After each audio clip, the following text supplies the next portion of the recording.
ನಿಜವಾಗ್ಲೂ ಅಣ್ಣನ ನೆನಪು ಮತ್ತೊಮ್ಮೆ ಮರಳಿತು ಅಂತ ಹೇಳ್ತೇನೆ. ದೊಡ್ಡ ಮನೆ ಅಣ್ಣನ ಧ್ವನಿ ನನ್ನ ತಮ್ಮನಲ್ಲಿ ಕೇಳಿಸ್ಕೊಂಡು ತುಂಬಾ ಖುಷಿ ಆಯ್ತು. ಅಸ್ಲಾಂ ಎಂತ ಅಸ್ಲಾಂ ಅಂತ ಹೇಳಿದ್ರೆ ಅದು ಹೇಳಬಾರ್ದು, ಮನಸ್ಸಿನ ಮುದ್ದಿನ ಮರಿ. ಅದು ಪ್ಯಾಂಥರ್ ಅಲ್ಲ, ಅದು ಮನಸ್ಸಿನ ರಾಜ.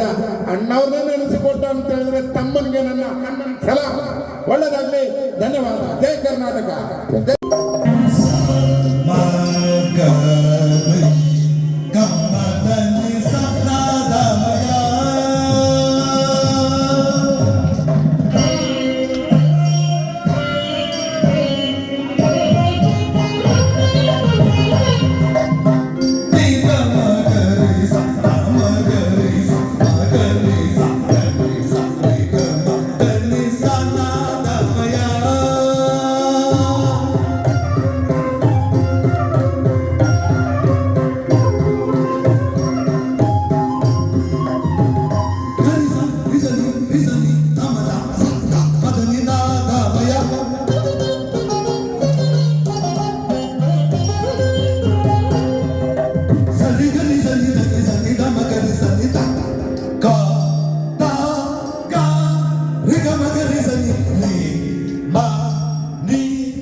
ಬಿಡುವಿಲ್ಲದ ಕಾರ್ಯಕ್ರಮಗಳ ಮಧ್ಯದಲ್ಲಿ ಅದು ಹೃದಯಗಳ ರಾಜ.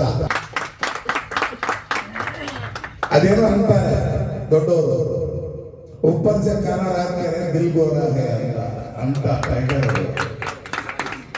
ಅದರ ಜೊತೆ ಸಿಕ್ಕಿರೋದು.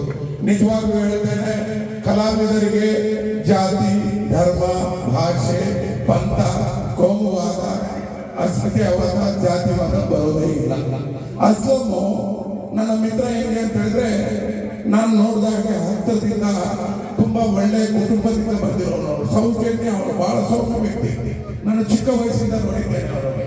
ಯಾಕಂದ್ರೆ ಇವರು ಇಡೀ ಫ್ಯಾಮಿಲಿನ ನೋಡಿದ್ದೇನೆ. ನೋಡಕ್ಕೆ ಮಾತ್ರ ಮಗ ಹುಯಿತಾ ಇರ್ತದೆ. ಹೃದಯ ಕೇಳಿದ್ರೆ ಕೇಳಲೇಬೇಡಿ. ಜಿಂಕೆ ನೋಡಿದವರೆಲ್ಲ ಪಿತಾ love you love you love you love you ಅಂತ. ಎರಡನೇದಾಗಿ ಅಣ್ಣವರು, ದೊಡ್ಡ ಮನೆ ಅಣ್ಣವರು ಇವತ್ತು ನೆನಪಿಗೆ ತಂದಂಥದ್ದು ಅಸ್ಲಾಂ. ಯಾಕಂದ್ರೆ ಬಹಳ ದಿನ ಆಗಿತ್ತು ಅಣ್ಣವ್ರ ಧ್ವನಿ ಕೇಳಿ. ಅದು ಬಬ್ರು ಅನ್ನೋ ನೆಲೆಯಲ್ಲಿ ಕೇಳೋದಾದ್ರೆ ಅದೃಷ್ಟವೇ ಸರಿ. ಆ ಭಾಷೆ ಕಲಿಗೆ ಒತ್ತಡ ಇಲ್ಲ, ಆಗ್ಬೇಕು.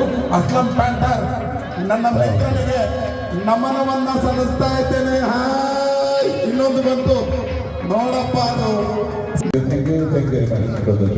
अभी जो हमारे असलम दा यहाँ पर जो डायलॉग्स दे रहे थे, हमें तो ऐसा लगा कि यहाँ पर राजकुमार साहब ने कर रहे हैं. राजकुमार साहब की रूहानी इनके इसमें आ गई थी. बहुत अच्छे डायलॉग और बहुत अच्छे जो डायलॉग और जो डिलीवरी थी डायलॉग की, सेम राजकुमार जैसे लग रहे थे. बहुत बहुत शुक्रिया असलम भाई.